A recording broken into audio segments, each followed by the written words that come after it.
السلام علیکم ورحمۃ اللہ وبرکاتہ نحمده ونصلی علی رسوله الکریم اما بعد فاعوذ باللہ من الشیطان الرجیم بسم اللہ الرحمن الرحیم یا ایہا الذین آمنوا اتقوا اللہ حق تقاته ولا تموتن الا وانتم مسلمون صدق اللہ العظیم۔ محترم حاضرین جمعہ، بزرگ و دوستوں اور میرے عزیز ساتھیوں، گزشتہ سے پیوستہ جمعہ کو ہم نے اللہ کے نبی صلی اللہ علیہ وسلم کے شروعاتی دعوت کے دور کے متعلق سنا تھا کہ اللہ کے نبی صلی اللہ علیہ وسلم کو پہلے تو چھپ کر دعوت دینے کا حکم تھا، پھر اللہ تبارک و تعالیٰ کی طرف سے کھلم کھلا دعوت دینے کا حکم ہوا، جس کی بنا پر جو اللہ کے نبی صلی اللہ علیہ وسلم کی تعریفیں کرتے تھے، اللہ کے نبی صلی اللہ علیہ وسلم سے محبت کرتے تھے، ان میں سے اکثر لوگ اللہ کے نبی صلی اللہ علیہ وسلم سے نفرت کرنے لگ گئے، کیونکہ حق بات کا قبول کرنا ہر ایک کے بس کی بات نہیں ہے۔ مشرکین مکہ کے سرداروں کو یہ خوف لاحق ہوا کہ اگر ہم اسلام کو قبول کر لیں گے، اللہ کو ایک مانیں گے، اللہ کے ساتھ کسی کو شریک نہیں کریں گے، تو ہماری سرداری خطرے میں آ جائے گی، لوگ ہم کو چھوڑ کر محمد صلی اللہ علیہ وسلم کی سرداری قبول کر لیں گے۔ اور بھی ان کی بہت ساری دنیاوی اغراض تھی، جس کی وجہ سے انہوں نے اللہ کے نبی صلی اللہ علیہ وسلم کی مخالفت شروع کر دی۔ چچا ابو لہب، اس نے اللہ کے نبی صلی اللہ علیہ وسلم کو سب سے پہلے پتھر مارنے کے لیے اٹھایا اور اللہ کے نبی صلی اللہ علیہ وسلم کے برے الفاظ کہے، اور روایت میں آتا ہے کہ اللہ کے نبی صلی اللہ علیہ وسلم کا جو گھر تھا وہ ابو لہب سے کچھ ہی دوری پر تھا، یعنی پڑوسی تھے۔ اللہ کے نبی صلی اللہ علیہ وسلم ابو لہب کے پڑوسی تھے۔ اب جب اسلام کی دعوت دی ہے تو تکلیفوں کا دور شروع ہوا، ستانے والا دور شروع ہوا۔ ابو لہب اور روایت میں بہت سارے پڑوسیوں کا نام ذکر کیا گیا ہے، یہ لوگ اللہ کے نبی صلی اللہ علیہ وسلم کے گھر میں کچرا پھینکا کرتے تھے، گندی چیزیں پھینکا کرتے تھے۔ ایک روایت میں آیا کہ جو بکری بچہ جنتی ہے اور اس کے پیٹ سے جو گندگی نکلتی ہے، وہ گندگی اللہ کے نبی صلی اللہ علیہ وسلم کے گھر میں لوگ پھینکا کرتے تھے۔ اس زمانے کے جو گھر ہوا کرتے تھے، کچھ حصوں پر چھت ہوتی تھی، کچھ حصوں پر چھت نہیں ہوتی تھی، اس طرح کے گھر ہوا کرتے تھے، وہ اوپر سے پھینکتے تھے۔ بعض موقع ایسے بھی آئے کہ اللہ کے نبی صلی اللہ علیہ وسلم گھر میں نماز پڑھ رہے ہیں اور وہ گندگی اللہ کے نبی صلی اللہ علیہ وسلم کے گھر کے اندر آپ صلی اللہ علیہ وسلم کے جسم مبارک پر گری ہے، اتنا ستایا گیا ہے۔ اسی طرح ابو لہب کے بیٹوں کے نکاحوں میں اللہ کے نبی صلی اللہ علیہ وسلم کی بیٹیاں تھیں۔ جیسے ہی اللہ کے نبی صلی اللہ علیہ وسلم نے اسلام کی دعوت دی ہے، ابو لہب نے حکم دیا کہ اپنے بیٹوں کو حکم دیا کہ ان کی بیٹیوں کو طلاق دیا جائے، دونوں کو طلاق دے دی گئی۔ اب یہ جو دور تھا دوستو، اللہ کے نبی صلی اللہ علیہ وسلم کے لیے بڑا آزمائش والا، بڑا مشکلوں والا دور تھا، لیکن اللہ کے نبی صلی اللہ علیہ وسلم اتنی پریشانیوں کے باوجود دعوت کا کام کر رہے تھے اور ان لوگوں کے لیے دعائیں کر رہے تھے، اور دوسری طرف قرآن مجید کی آیتیں نازل ہو رہی تھیں، قرآن مجید نازل ہو رہا تھا، اور اس زمانے کے اندر جو قرآن مجید نازل ہو رہا تھا اس میں توحید کے متعلق بہت زیادہ تعلیم دی گئی تھی، اللہ کو ایک ماننے کے متعلق۔ دوسری بات، اس زمانے کے اندر جو قرآن شریف نازل ہو رہا تھا اس کے اندر اللہ کے نبی صلی اللہ علیہ وسلم کو تسلی بھی دی جا رہی تھی، اور پچھلے نبیوں کے واقعات کو بھی بیان کیا جا رہا تھا کہ یہ آزمائشیں صرف آپ کے ساتھ نہیں آ رہی، آپ سے پہلے جتنے نبی گزرے ہیں تمام کے ساتھ یہ آزمائشیں آ چکی ہیں، جس کی وجہ سے اللہ کے نبی صلی اللہ علیہ وسلم کو اور حوصلہ مل رہا تھا۔ اب ان لوگوں نے مختلف طریقوں سے اللہ کے نبی صلی اللہ علیہ وسلم کو جھوٹا ثابت کرنے کے لیے، اللہ کے نبی صلی اللہ علیہ وسلم کو اور ان کی دعوت کو ختم کرنے کے لیے مختلف طور طریقے انہوں نے آزمائے۔ ولید ابن مغیرہ ایک بہت بڑا مشرک تھا، اس نے تمام لوگوں کو اس وقت جمع کیا، تمام سرداران کو، جب ان لوگوں کو یہ پتہ چلا کہ یہ بات، یہ دعوت، یہ اسلام کی دعوت اب مکہ کے اندر محدود ہے، ابھی تک یہ مکہ سے باہر نہیں گئی ہے، لیکن مکہ کے اندر حج کرنے کے لیے ہر سال عرب کے مختلف علاقوں سے لوگ آتے ہیں، اگر ہم نے کوئی ایسی ترتیب نہیں بنائی تو یہ دعوت مکہ سے باہر چلی جائیں گی، اور جو ٹھیکیداری ہم کو بیت اللہ کی مکہ کی ملی ہوئی ہے، جو سرداری ملی ہوئی ہے، چھین لی جائیں گی۔ جب لوگوں کے سامنے بات آ گئی تو لوگ شک میں آ جائیں گے۔ تو تمام لوگوں نے مل کر مشورہ کیا کہ اللہ کے نبی صلی اللہ علیہ وسلم جب حج کرنے والے لوگ جو آئیں گے باہر سے، ان سے ملیں گے، ان کو اسلام کی دعوت دیں گے، تو اس سے پہلے ہم ان لوگوں کے ذہن میں ایسی بات ڈال دیں گے کہ وہ اللہ کے نبی کی بات ہی نہ سنیں۔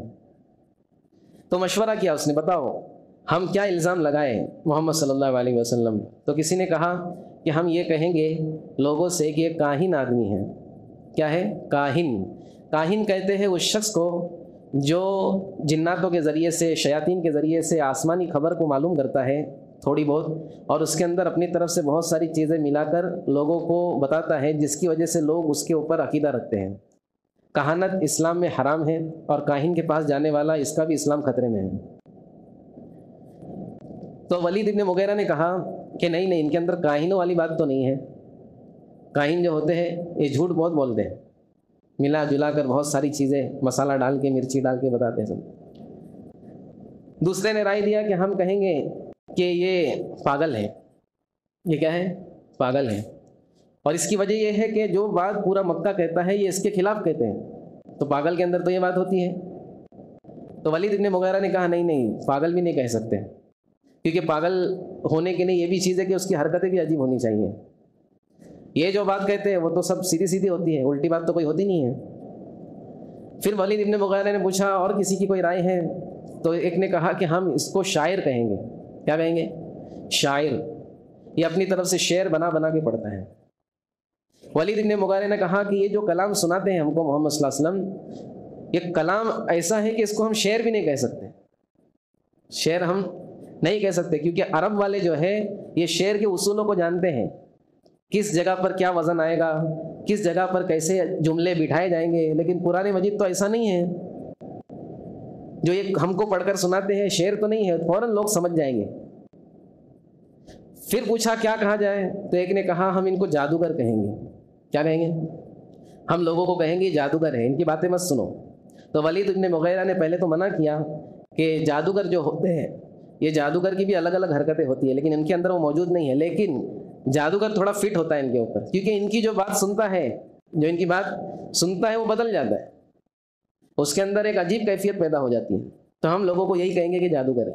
اس پر ان لوگوں کا اتفاق ہوا کہ ہم جتنے لوگ ہم کو ملیں گے، پہلی بات تو یہ ہے کہ حج کے لیے جو لوگ آتے ہیں ان کے راستوں میں ہم ٹولی بنا بنا کر بیٹھیں گے، مکہ میں داخل ہونے سے پہلے ان کو پکڑ لیں گے کہ ان کی بات مت سننا، یہ جادوگر ہے، جو ان کی بات سنتا ہے ان کا ہی ہو جاتا ہے۔ لیکن دوستو آپ ایک بات بخوبی جانتے ہیں، میں مثال کے ذریعے آپ کو بتاؤں، آپ نے بہت ساری جگہوں پر دیکھا ہوگا دیواروں پہ لکھا ہوتا ہے یہاں پر تھوکنا منع ہے۔ کیا لکھا ہوا ہوتا ہے؟ یہاں پر تھوکنا منع ہے۔ آپ دیکھیں گے تو وہی دیوار سب سے زیادہ تھوکی ہوئی ہوتی ہے۔ اسی دیوار پر لکھا ہوتا ہے یہاں پر کچرا پھینکنا منع ہے۔ آپ دیکھیں گے سب سے زیادہ کچرا وہیں پر لوگ پھینکتے ہیں۔ ارے بھائی کوئی ایسی ویسی بات کر رہا ہو یا حقیقت ہے؟ سمجھ میں آ رہی بات؟ جو چیز سے منع کیا جاتا ہے اکثر لوگ وہی کرتے ہیں۔ تو یہ سب تو یہ سوچ رہے تھے کہ ہم جادوگر کہہ کے، جھوٹا کہہ کے، کاہن کہہ کے، شاعر کہہ کے اللہ کے نبی صلی اللہ علیہ وسلم سے لوگوں کو دور کر دیں گے۔ لیکن انسان کی فطرت یہ ہے کہ جس سے اس کو روکا جاتا ہے وہ پہلے کرتا ہے۔ اب جو اللہ کے نبی صلی اللہ علیہ وسلم کو کام کرنا تھا اس میں اور آسانی ہو گئی۔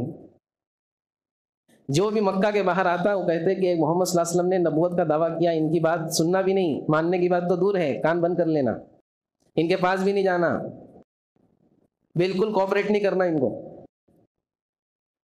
اب وہ لوگ سوچتے کہ ہم بھی تو سمجھدار ہیں، ایسی کیا بات کہتا ہے وہ، ایسی کیا بات کہتا ہے، ہم بھی تو سنیں۔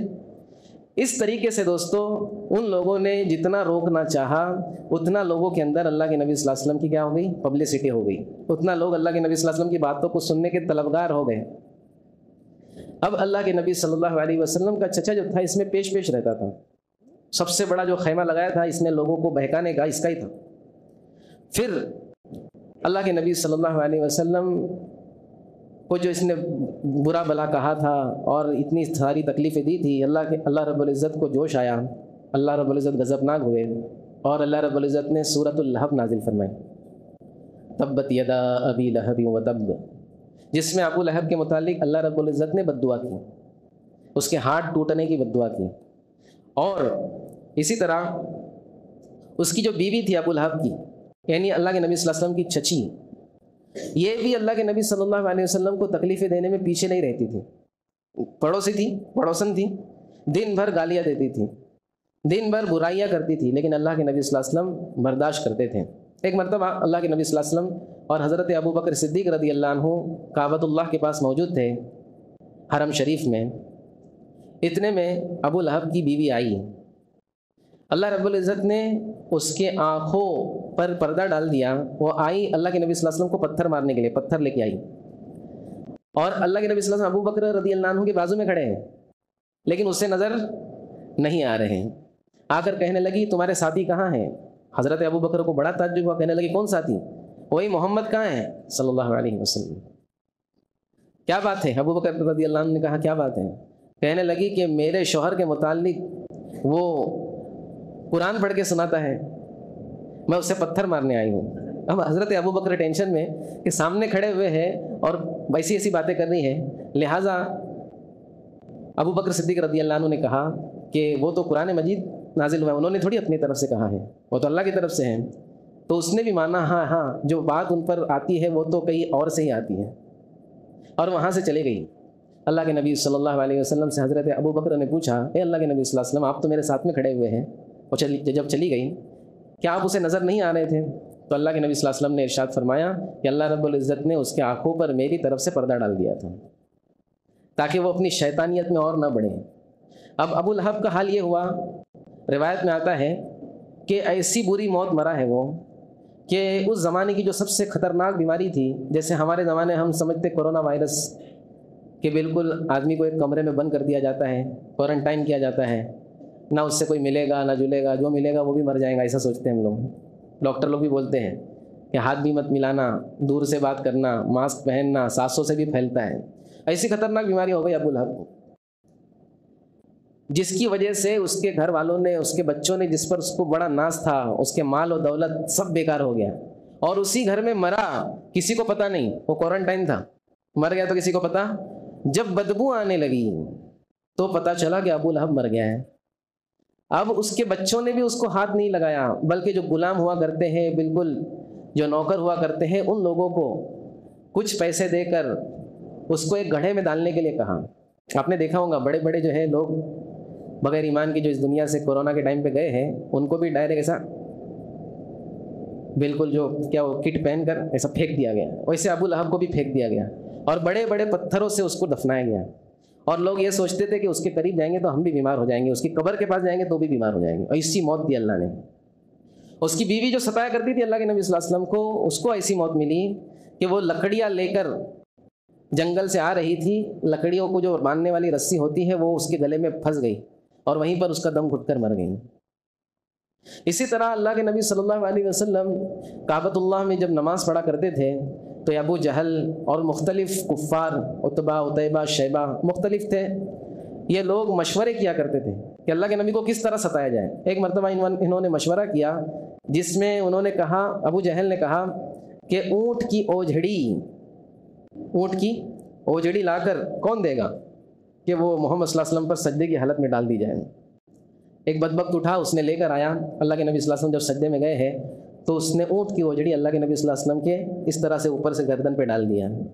اتنا قلق ہوا اللہ کے نبی صلی اللہ علیہ وسلم کو، اتنا افسوس ہوا کہ اللہ کے نبی صلی اللہ علیہ وسلم سجدے سے نہ اٹھے۔ جب کافی دیر ہو گئی تو حضرت فاطمہ آئی دوڑتے ہوئے، اللہ کے نبی صلی اللہ علیہ وسلم کی چہیتی، اور اس نے اپنے ہاتھوں سے اس اوجھڑی کو اٹھایا اور اللہ کے نبی صلی اللہ علیہ وسلم کو اٹھایا۔ اب اللہ کے نبی صلی اللہ علیہ وسلم نے یہ دیکھا کہ نماز کی حالت میں ان لوگوں نے ایسا کیا ہے، اللہ کے نبی صلی اللہ علیہ وسلم نے بد دعا دی ہے۔ ہم سنتے نا کہ اللہ کے نبی نے کوئی بد دعا نہیں کی، جب اللہ کا معاملہ آیا، جب نماز کا معاملہ آیا تو اللہ کے نبی صلی اللہ علیہ وسلم نے بد دعا کی ہے، اور یہ بد دعا کی کہ اللہ ان کو برباد کر دے۔ ایک صحابی کہتے ہیں کہ بدر کے موقع پر یہ جو سب ٹھٹے مار رہے تھے، ہنس رہے تھے، اوجھڑی ڈالنے کے بعد میں نے اپنی آنکھوں سے دیکھا کہ بدر کے کنویں کے اندر یہ سب مرے ہوئے پڑے ہیں۔ بدر کے موقع پر ابو جہل، عتبہ، عتیبہ جتنے تھے، یہ جو اللہ کے نبی پہ اوجھڑی ڈال کر ٹھٹا کر رہے تھے، ہنس رہے تھے، مذاق کر رہے تھے، یہ سب کی لاشیں کنویں میں سڑ رہی تھی اس وقت۔ اسی لیے دوستو آزمائشیں تو آئیں گی اللہ کے دین کی نسبت پر، جو جمے گا اللہ اس سے کام لیں گے، اور